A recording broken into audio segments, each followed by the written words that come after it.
what's going on with y'all? It's your boy NeoXO bringing y'all the Black Clover episode 169 review.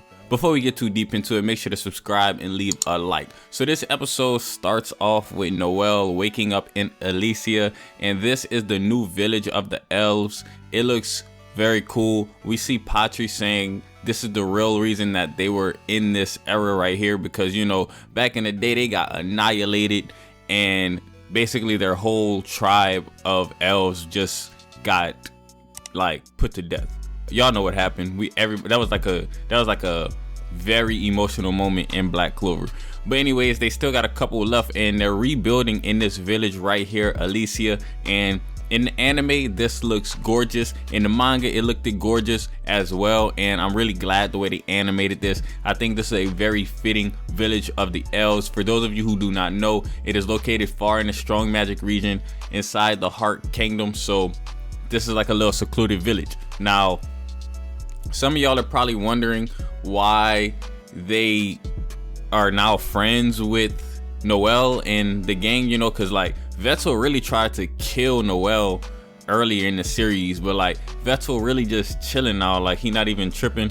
Everything seemed like it's cool now, honestly, and basically they just got told by the Dryad like that all this was gonna happen and they needed to go to the Heart Kingdom and save them, and they ended up not even arriving in the Heart Kingdom in time because Noelle and the gang pretty much saved themselves. So that's pretty cool right there. But at the same time, we still know that the elves are stronger. The elves are stronger. It just is what it is. They born with a lot of mana. And you can see that in Elysia. Like, look at how beautiful it is. Basically, Noelle ends up waking up and saying, like, we need to get stronger, and begging the elves to train her to get stronger. So they're gonna get stronger by training with the elves. They only got 2 days before the first gate of the underworld starts to open, and they really got to do what they got to do. Now, people are probably wondering, like, why, how is it possible that they're gonna get stronger in 2 days to defeat an enemy that they couldn't defeat after 6 months of training in the Heart Kingdom? And sometimes you just gotta do what you gotta do. Like, all they have is 2 days. They don't have another 6 months, so they gotta get stronger. Now it's over with. It's a wrap. They don't have another 6 months.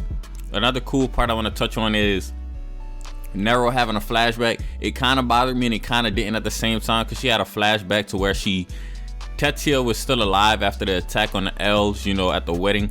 And what ends up happening is one of the twins survived in her womb. So Sekide pretty much saved one of the twins, and the twins ended up having kids and now they're descendants. So that's kind of cool for Nero. She kind of had a good moment for her. She felt really happy because, you know, she's really loyal to Lumiere, and Lumiere wanted this future, and she's like, finally this future has arrived, you know. And that's really good to see a plot point come to an end there. Lumiere's wish ended up happening all these years later because the elves and the humans have come together and they're not at constant like disarray with each other and stuff like that. So that's really cool. The entire episode don't revolve around Elysia and the elves and Noelle and them. It switches over to Asta and the other Black Bulls. First, Noct pulls up on the Black Bulls at the hideout. This is the first time we see Noct at the hideout. And of course, Finral got some questions. He's like, bro, why you never been to the hideout before? Noct is like, because I hate the Black Bulls. And then he start roasting them. This is like a famous scene from the manga. Noct just started roasting him. He's like, man, look at the Black Bulls, bro. We got a convict, we got a drunk witch, we got a dude who a simp, and we got 2 delinquents that's not even at the hideout right now. He just going in. Everybody was like, dang, they really roasted the Black Bulls. Like, but let me put it to y'all this way. Is he lying? That's a serious question. Is my man lying, or is he just spitting facts? You know, if you don't like the truth, I don't know what to tell you, because he's spitting some facts. You know, he's spitting some facts. But he do like, you know who he do like? He do like Asta. Asta is liked by everybody. If you watching this video right now, I bet you like Asta. Me, I like Asta. Noct like Asta. Noelle like Asta. Julius like Asta. Everybody like Asta. Noct like Asta. So Noct agrees to pretty much help Asta to get stronger. And this is where the juicy part of the episode comes in. So they go over to a house, and Noct uses his shadow magic to pretty much invite Asta beneath the house. So like his shadow magic sent them down, because he explains that shadow magic can transport you from one shadow to another as long as you're touching him. So like they ended up going down into this room, this ritualistic room, and going into a devil binding circle.